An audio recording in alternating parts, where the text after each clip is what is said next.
बिस्मिल्लाहिर्रहमानिर्रहीम।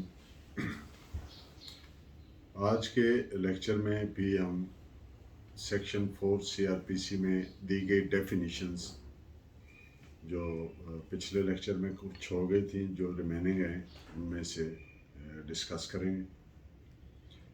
First of all we will be discussing section 4M, judicial proceeding. यहाँ पे मैं एक गुजारिश कर दूँ कि डिटेल आगे अलॉन्ग विद केस लॉ बाद में अर्ज करता हूँ। पहले मैं जो डेफिनेशंस हैं इनका एक सिनोप्सिस, एक तायराना जायज़ा, सरसरी जायज़ा वो पेश कर देता हूँ ताकि आसानी रहे समझने में। Judicial proceeding means any proceedings which is conducted by the court on oath. अब इसकी टिप याद रखने के लिए, आसानी के लिए ये है कि हर वो कार्रवाई जो ओथ पर होती है, any proceeding conducted on oath, that is judicial proceeding. अब कुछ जुडिशल प्रोसीडिंग्स मैंने शॉर्टलिस्ट किए आपकी सहूलत के लिए, और कुछ जो जुडिशल प्रोसीडिंग के एम्बिट में फॉल नहीं करती वो, तो एक नज़र में उनको डिस्कस कर लेते हैं। इंक्वायरी अंडर सेक्शन 88, ये मैं वो गिन रहा हूं जो जुडिशल प्रोसीडिंग में फॉल करती है। ये इंक्वायरी होती है कि जो प्रॉपर्टी कोई अटैच अगर अंडर द लॉ की गई है तो उसमें लोग अपने क्लेम दे सकते हैं। अगर कोई समझता है कि मेरा लीगल इसमें राइट बनता है, क्लेम बनता है, तो वो इसके तहत दे सकता है। 96 सेक्शन 96 सीआरपीसी, जिसमें वारंट इशू किया जाता है inquiry under section 96 search warrant के लिए, तो ये जुडिशल प्रोसीडिंग है। ये बात तो पहले भी हम कर चुके हैं, अभी फिर बोल देता हूं कि जुडिशल प्रोसीडिंग वो होती है जिसमें कोर्ट अपना जुडिशल माइंड अप्लाई करती है to the given facts and circumstances of the matter in issue. Inquiry under section 100, आप जानते हैं कि सेक्शन 100 सीआरपीसी की प्रोसीडिंग होती है जब किसी आदमी को रॉन्गफुली कन्फाइन किया जाए। wrongfully means के without any lawful or legal justification. Inquiry under section 117, ये कंडक्ट होती है when for the ascertainment of truth or falsity of any information. Inquiry under section 122, जब कोर्ट श्योरिटीज को चेक करती है, उनकी फिटनेस को चेक करती है, that is under section 122 of CrPC. जामनों को यानी कि चेक करती है, श्योरिटीज को। जब किसी आदमी की जमानत मांगी जाती है कि आप जामिन दें जी, एक या दो, तो आया वो जेन्युइन है, उन्होंने जो अपना डॉक्यूमेंट दिया है, रजिस्ट्री दी है या फर्द मिल्कियत दिया है, तो उसको जो प्रोसीडिंग है उसको to check the fitness of the sureties. Inquiry under section 133 up to 143 CRPC, इसमें आप देखते हैं 133 से आगे वो जो पब्लिक न्यूसेंसेस के मामला हैं उसमें देखा जाता है इंक्वायरी जो कंडक्ट होती है। पब्लिक न्यूसेंस आप समझते हैं कि हर वो हार्डशिप, तकलीफ जो एक आदमी विदाउट लीगल जस्टिफिकेशन को रास्ता बंद कर दिया, पानी छोड़ दिया, अपने कुत्ते या जानवर बाहर बांध दिए वगैरह वगैरह, जिससे पब्लिक एट लार्ज के लिए कोई इनकन्वीनियंस हो रही, तो उसको पब्लिक न्यूसेंस कहते हैं। इंक्वायरी अंडर सेक्शन 145 सीआरपीसी, ये कार्रवाई होती है जब कोई dispute pertaining to immovable property which can result in breach of peace, मतलब कोई ऐसा तनाज़ा किसी जायदाद, immovable property यानी ज़मीन, मकान, दुकान एट्सेट्रा, जो गैर मनकूला जायदाद है उसकी बाबत कोई तनाज़ा जिससे नक्शे अमन हो सकता है, ब्रीच ऑफ पीस हो सकता है, तो वो जो प्रोसीडिंग है वो जुडिशियल प्रोसीडिंग में फॉल करती है। प्रोसीडिंग अंडर सेक्शन 164 सीआरपीसी, जिसमें स्टेटमेंट रिकॉर्ड करती है court, magisterial court. Proceeding under section 195 CrPC, जब किसी लॉफुल अथॉरिटी की कंटेम्प्ट का मामला हो, पब्लिक जस्टिस में ऑफेंसेस अगेंस्ट पब्लिक जस्टिस हो, या दौरान एविडेंस कुछ डॉक्यूमेंट्स पेश किए जाएं जो फेक हो, फोर्ड हो, एटसेट्रा। यहां मैं एक अर्ज कर दूं कि ये जो मैं सेक्शंस गिन रहा हूं, आगे इन पे डिटेल बात करूंगा। अभी एक एक सेक्शन ऐसा है, 145 है या 164 है, या जितनी भी मैं गिन रहा हूं, हर एक पे कंप्लीट एक लेक्चर आएगा, बड़ी मुश्किल से वो कवर होगा एक लेक्चर में। तो इसलिए अभी तो हम सिर्फ ये देख रहे हैं कि आया ये जुडिशियल प्रोसीडिंग में फॉल करते हैं कि नहीं। Examination of witness under section 200 CrPC, इस्तिगासा जब होता है तो पहला कदम क्या है, पहला स्टेप क्या है? कोर्ट कंप्लेनेंट का यानी मुस्तगीस का यानी इस्तिगासा करने वाले का बयान रिकॉर्ड करती है। इंक्वायरी अंडर सेक्शन 202 सीआरपीसी,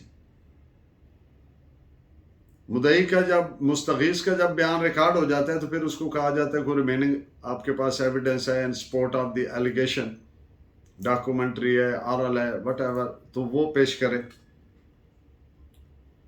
तो वो प्रोसीडिंग भी जुडिशियल प्रोसीडिंग तस्वर होगी। Dismissal of complaint under section 203 CrPC, अगर कोर्ट ने अपना माइंड अप्लाई किया और इस नतीजे पर पहुंची कि ये नहीं मेकआउट होता है, ऑफेंस नहीं बनता है, तो उसको क्या कर देगी? कोर्ट को इख्तियार है अंडर 203 सीआरपीसी कि वो उसको खारिज कर दे इस्तिगासे को। और अगर कोर्ट अदरवाइज ख्याल करती है कि yes the offences prime efficient, बादी नजर में बज़ाहिर मेकआउट होते हैं, तो फिर उसको एडमिट करके नोटिस करेगी सेक्शन 204 के तहत, तो वो भी जुडिशियल प्रोसीडिंग तस्वर होगा। सेक्शन 428 सीआरपीसी 4 to 8 सीआरपीसी, इसमें एपलेट कोर्ट को इख्तियार है कि वो एडिशनल एविडेंस रिकॉर्ड कर सकती है। एक जुमले में एक बात अर्ज कर दूं कि एडिशनल एविडेंस ऐसे नहीं है कि हर run of the mill cases में जो आया उसमें एपलेट कोर्ट कर लेगी, नहीं, ऐसा नहीं। इसमें कोर्ट का डिस्क्रिप्शन है, कोर्ट ने देखना है कौन सी करनी है। कोर्ट देखेगी कि आया जो अभी एडिशनल एविडेंस के तौर पर ये पेश करना चाहते हैं, जब ट्रायल कोर्ट में केस चल रहा था तो क्या उस वक्त ये एविडेंस इनके पास मौजूद थी या नहीं थी। अगर वो उस वक्त अवेलेबल नहीं थी और अब अवेलेबल हुई है तो फिर जरूर कर लेगी। अगर उस वक्त ट्रायल कोर्ट में जब एविडेंस हो रही थी, मौजूद थी और नहीं करवाई, तो फिर नहीं करेगी।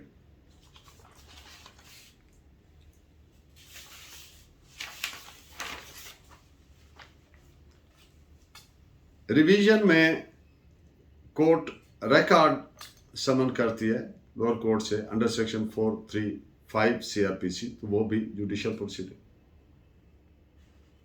476 सीआरपीसी के तहत दरख्वास्त अक्सर दी जाती है कि ये इन्होंने के ऑफेंस हुआ है तो इस पे प्रोसीड किया जाए।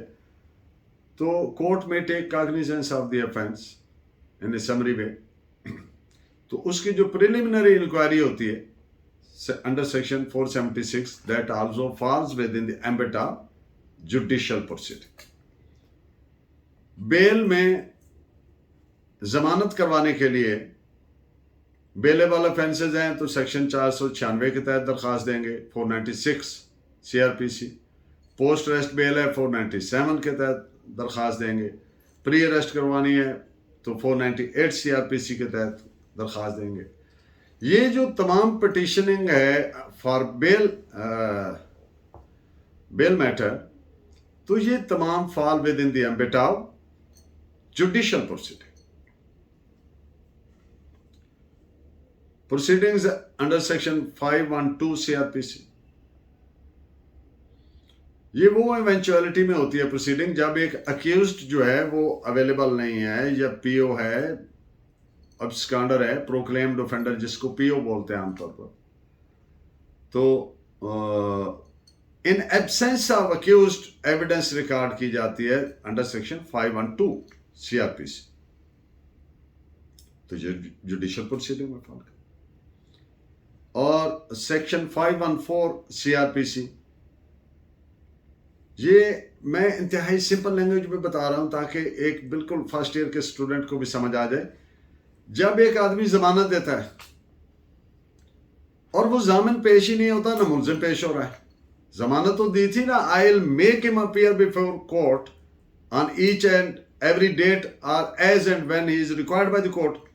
अब मुलजिम पेश नहीं हुआ तो जामिन भी नहीं पेश हुआ, तो फिर जामिन के खिलाफ कार्रवाई होती है अंडर सेक्शन 514 CRPC। जामिन यानी श्योरिटी, जिस बंदे ने जमानत दी थी और जिस चीज की जमानत दी थी वो जब्त होगी, कन्फिस्केट होगी। अब 3 ऐसी इवेंचुअलिटीज हैं जिनको हम कहते हैं कि ये जुडिशियल प्रोसीडिंग नहीं है। रिकॉर्ड ऑफ ए केस जो है उसको कॉल फॉर करना, बुलाना, तलब करना in executive capacity, not in judicial capacity, in executive capacity.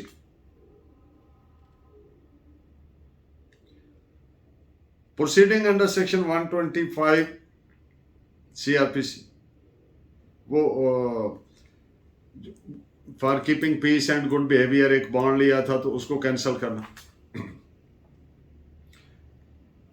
ये पंजाब में तो इसको बड़े वो 107-51 बोलते हैं, लाइक दैट। यानी सेक्शन 107 वगैरह, वो जब पुलिस माउंट करती है कि जब नुक्स अमन का, ब्रीच ऑफ पीस का एप्रीहेंशन होता है कि आपने, तो वो उससे पटेंगे। प्रोसीडिंग्स अंडर सेक्शन 174 CRPC, ये प्रोसीडिंग है अगर कोई ये कहा जाए कि एक आदमी मर गया है और खुदकुशी कर लिया है, तो इसको एसरटेन करना कि ये मर्डर है या सुइसाइड क्या है, तो यानी काज ऑफ डेथ को एसरटेन करना, तो ये जुडिशियल प्रोसीडिंग नहीं है। अब हम बात करेंगे non cognizable offence and case, non cognizable case and non cognizable offence. हर वो ऑफेंस जिसमें पुलिस ऑफिसर बगैर वारंट के गिरफ्तार नहीं कर सकता वो नॉन कॉग्निजेबल ऑफेंस है, और हर वो केस जिसमें police officer without prior permission of the magistrate गिरफ्तार नहीं कर सकता वो नॉन कॉग्निजेबल केस है। एंड द वाइस वर्सा, यानी जिसमें कर सकता है वो कॉग्निजेबल है। इस कॉग्निजेबल ऑफेंस है जिसमें पुलिस वाला विदाउट वारंट अरेस्ट कर सकता है, और कॉग्निजेबल केस है जिसमें विदाउट वारंट जिस केस में गिरफ्तार कर सकता है वो कॉग्निजेबल केस है। ऑफेंस सेक्शन 40,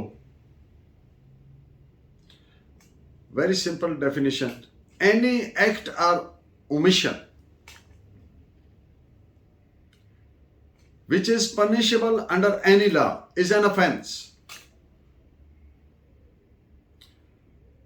अब any act or omission क्या? ऐसा एक्ट जो करने से लॉ ने मना किया है। किसी को फायर मारना कानून मना करता है। आपकी एक ड्यूटी बनती है और नहीं की, ओमिट किया, ओमिशन किया। आप डॉक्टर हैं, आपको पता है इस आदमी को मैंने ये टीका नहीं लगाया तो ये डेफिनेट इसकी डेथ हो जाएगी,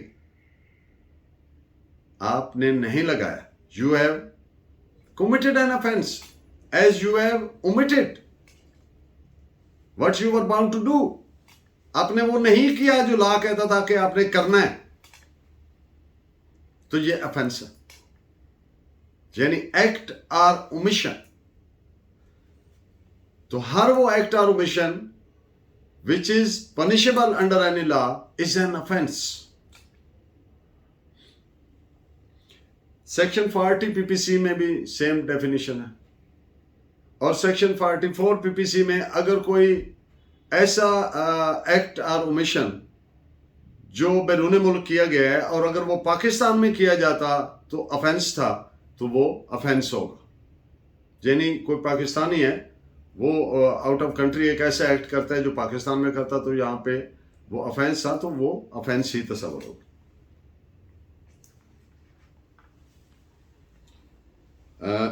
section 4P, officer in charge of A police station also includes next senior। यानी एक इंस्पेक्टर है, एसएचओ है, अगर वो मौजूद नहीं है तो नेक्स्ट इन सीनियरिटी जो मौजूद है, he will be deemed in the eye of law to be the officer in charge of the police station। ये ऐसे एएसआई तक आ जाएगा, but constable does not come within its definition। place means any tent, building or vessel। Vessel का मतलब आप समझते हैं, जो लीगल टर्म में यूज होता है, वो यानी शिप है, कोई कंटेनर है, तो वो भी इसमें फॉल करेगा प्लेस की डेफिनेशन। यानी एनी बिल्डिंग, टेंट और वेसल, प्लेस तो है, ये इंक्लूड हो गई उसमें। Pleader, any person who is authorised by law to conduct the proceedings before the court, and also includes wakil, mukhtar, advocate। Police station, हर वो जगह जिसको provincial government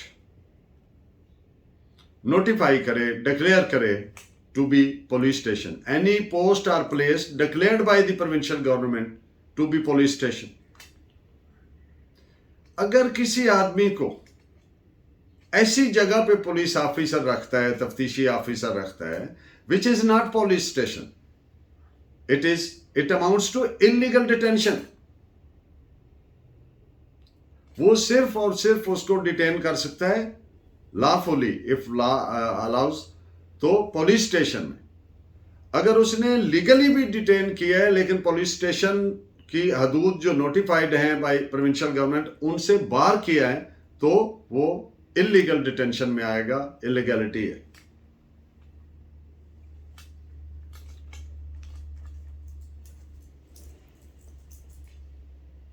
Deputy directors and assistant directors of FIA, their offices are also police stations because they have been declared by the government to be as such.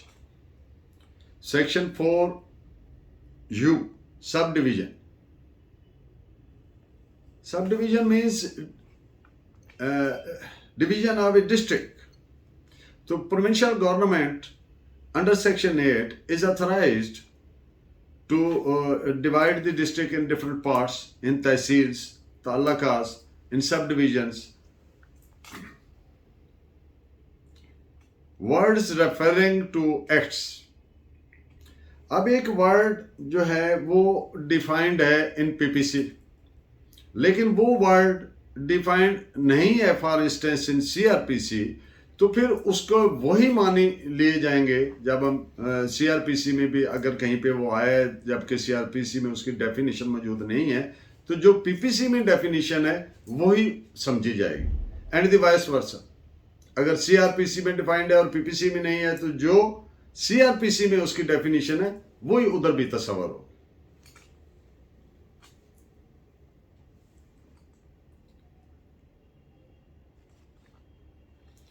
Section 5 CRPC, all offences to be tried under CRPC।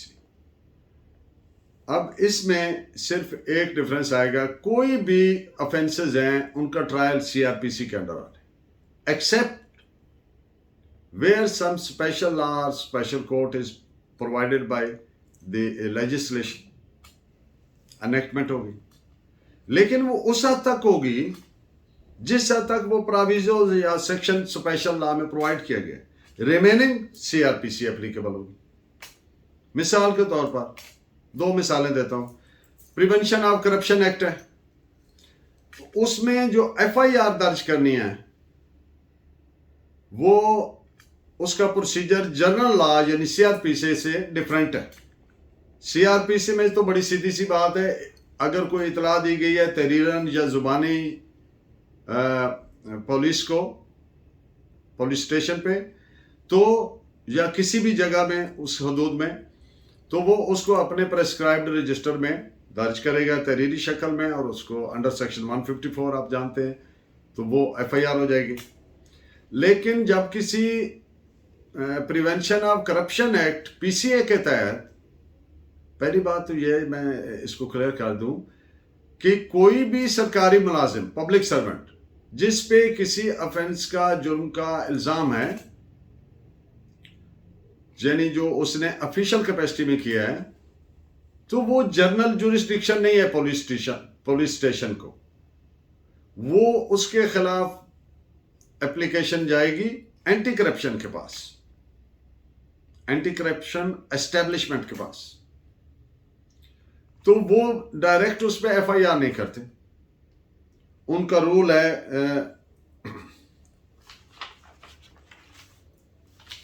Rule 6 के तहत preliminary inquiry करेंगे। Rule 7 में deputy director shall initiate inquiry as to ascertain the truth और falsity of allegation. वो ऐसे आते ही नहीं कर देंगे एफआईआर, बल्कि उसकी बाकायदा एक प्रिलिमिनरी इंक्वायरी होगी फॉर द एसरटेनमेंट ऑफ कि क्या ये सच है या झूठ है दरखास्त। अगर दरखास्त के कंटेंट झूठ साबित होते हैं इंक्वायरी में, तो वो ड्रॉप हो जाएगी। अगर वो दुरुस्त साबित होते हैं तो उसकी वो सैंक्शन ग्रांट करेगा, रिकमेंडेशन देगा, और on the recommendation of that IO उस पर एफआईआर दर्ज होगी। और इसमें भी आगे थोड़ा सा डिफरेंस उनके ग्रेड्स के हवाले से, ग्रेड 1 से ग्रेड 16 तक कम से कम जो रिकमेंडेशन अप्रूवल ग्रांट करने वाली अथॉरिटी है, वो उनका रैंक डिप्टी डायरेक्टर से कम नहीं होना चाहिए। अगर ग्रेड 17 से 18 तक है तो एडिशनल डिप्टी डायरेक्टर, और अगर 19 एंड अबव है तो फिर डायरेक्टर रैंक का आदमी हो मिनिमम, जो उसकी परमिशन अप्रूवल रिकमेंडेशन ग्रांट करे, तो फिर उसके खिलाफ एफआईआर होगी। तो this is the brief sketch what we are going to discuss in this one lecture. Time कितना होगा? 22 मिनट। आई थिंक इसमें हम जुडिशल प्रोसीडिंग पे बात की जा सकती है, और फिर नेक्स्ट कॉग्निजेबल, नॉन कॉग्निजेबल और रिमेनिंग पे हम नेक्स्ट लेक्चर में कंटिन्यू करेंगे। So today we will confine our lecture up to the judicial topic of judicial proceeding. Judicial proceeding as defined in CRPC section 4M includes any proceeding in the course of which evidence is taken on oath. It includes inquiry and trial, but it does not include investigation. There must be authority and power to administer oath, to witness, and to record evidence on oath. This is reported as 1968 Pakistan Criminal Law Journal 682. अब जो मैंने मुख्तसरन अर्ज की थी sections, तो being a law practitioner आप समझते हैं, जानते हैं कि जब भी कोई बात की जाती है कोर्ट में, तो उसमें वकील साहब को अपना रिलायंस बताना पड़ता है। हम वकील लोग कोई भी बात किसी रिलायंस के बगैर हवा में बात नहीं करते। हम अपना रिलायंस प्लेस करते हैं, अगर स्टैच्यू में प्रोवाइडेड है तो स्टैच्यूट रेफर करते हैं, अगर केस लॉ में है तो फिर हम वो केस लॉ पेश करते हैं। तो अब ये जो मैंने गुजारिशात की कि ये जुडिशल प्रोसीडिंग्स हैं, तो कोर्ट मेरे से पूछती है कि कैसे जुडिशल प्रोसीडिंग है, तो फिर मैं केस ला कर रिलायंस प्लेस करूंगा कि सर ये देखिए ये इस केस में ये ऑनरेबल कोर्ट ने हेल्ड किया. An inquiry under section 88 into claims of the persons as to the attached property. ये जो मैं अभी गिन रहा हूँ ये सारी वो इंक्वायरीज या प्रोसीडिंग्स हैं जो जुडिशियल प्रोसीडिंग तस्वर होती हैं. इसमें रिलायंस है AIR 1957 ALL यानी Allahabad page 121 121. An inquiry for the issue of search warrant under section 96 CRPC is also a judicial proceeding. Reliance 5 Bombay LR 980. An inquiry under section 100 for search of a person who has been reportedly wrongfully confined. किसी बंदे को बगैर किसी कानूनी जवाज के अगर confine किया गया है या कानूनी जवाज है लेकिन पुलिस स्टेशन के दूसरे जैसे मैंने पहले अर्ज किया बाहर कन्फाइन किए तो वो भी इलीगल है. तो उसको सर्च करने के लिए रिकवर करने के लिए जो प्रोसीडिंग है वो जुडिशियल प्रोसीडिंग है. Reliance in this regard is placed on AIR 1916 Lahore page 281. Proceeding by the magistrate under section 117 CRPC 117 CRPC. ये इंक्वायरी होती है फॉर द एसरटेनमेंट ऑफ ट्रूथ और फॉल्सिटी ऑफ द इंफॉर्मेशन. एक इंफॉर्मेशन जिसका ये जानना है कि ये दुरुस्त है या गलत है उसकी बाबत जो इंक्वायरी कंडक्ट हो रही है that is conducted under section 117 of the CRPC. तो it also falls within the ambit of judicial inquiry. So it is reported as 3 Allahabad page 543. Proceedings under section 122 of the CRPC as to ascertain or check or verify the fitness of the sureties. ऐसा नहीं है कि कोई बंदा आया जी मैं जामिन जी मैं श्योरिटी देता हूं जी मैं खड़ा हूं मैं इसको पेश करूंगा तो कोर्ट उसका एसरटेन करती है कि कल इसको हम कहां से पकड़ेंगे अगर मुलजिम नहीं आया तो. उसकी रिहाइश उसका एड्रेस उसने जो जिस चीज़ की ज़मानत दी है कि वो एग्जिस्टेंट है कि नहीं. अगर रजिस्ट्री दी है तो उसको हम अपने सिस्टम में देंगे उसका आ जाएगा कि हाँ ये जेन्युइन है या नहीं है. तो ये जो इंक्वायरी है it is conducted under section 122 of the CRPC and it is reported as 1904-1 criminal law journal page 190. All proceedings pertaining to public nuisances under sections 133 up to section 143 CRPC are also judicial proceedings. Reliance in this regard is upon 9 Bombay HCR AC page 160. अगर कोई ऐसा मामला हो गया immovable property की मुतालिक तनाज़ा पैदा हो गया है झगड़ा पैदा हो गया है जिसका खदशा है कि कोई लॉ एंड ऑर्डर सूरत हाल हो सकती है नक्श अमन हो सकता है कत्ल गारत हो सकती है तो पुलिस और जो पुलिस उसको एग्जीक्यूट करती है ऑर्डर को तो ऑनरेबल मैजिस्ट्रेट साहब उस पर प्रोसीडिंग करते हैं अंडर सेक्शन 145 CRPC. तो एक तो ऑन द फेस फौरी तौर पर क्या होता है कि उस प्रॉपर्टी को सील बंद कर दिया जाता है अटैच कर दिया जाता है सरबमोर कर दिया जाता है कि जाएं भाई सिविल कोर्ट से जाएं अपना डिक्लेयर करवाएं as to who is the lawful owner तो फिर अकॉर्डिंगली उस पर अमल हो जाएगा. तो to avoid the apprehension of breach of peace वो नक्शे अमल के खदशा को से बचने के लिए टालने के लिए जो प्रोसीडिंग की जाती है that is under always under section 145 CRPC और that falls within the ambit of section within the ambit of judicial proceeding. 164 का statement very common in practice. कोई केस चल रहा है उसके मतलब कोई आदमी बयान रिकॉर्ड करवाना चाहता है कोर्ट में तो फॉर इंस्टेंस एक लड़की ने शादी कर ली बालिगा है और उसने शादी कर ली अपनी मर्जी से, तो उसकी बाबत उसके रिलेटेड पर्सन्स ने अगवा एब्डक्शन की एफआईआर करवा दी। अब वो लड़की ने जाके मैजिस्ट्रेट साहब को दरख्वास्त दी कि मैं अपना बयान रिकॉर्ड करवाना चाहती हूँ कि मुझे किसी ने अगवा नहीं किया, मैं अकेला बालिग हूँ और मैंने अपनी मर्जी से शादी की। तो ये जो स्टेटमेंट डायरेक्ट वहाँ पे रिकॉर्ड की जाती है अंडर सेक्शन 164 सीआरपीसी, इसमें फर्दर 364 का प्रोसीजर लिया जाता है।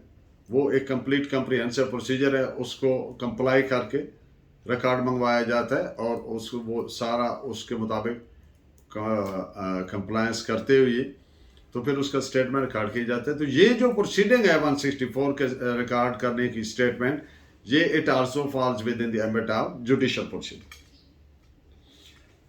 195 सीआरपीसी की प्रोसीडिंग्स, यानी कि पब्लिक जस्टिस के खिलाफ बात हुई है, कोई कंटेम्प्ट हुई है लॉफुल अथॉरिटी की, या दौरान शहादत कोई जालसाजी कोई ऑफेंस कमिट हुआ, तो ये इसमें जनरल जुरिस्डिक्शन नहीं है, पुलिस वाला नहीं इसमें पर्चा दे सकता क्योंकि list is pending before the court.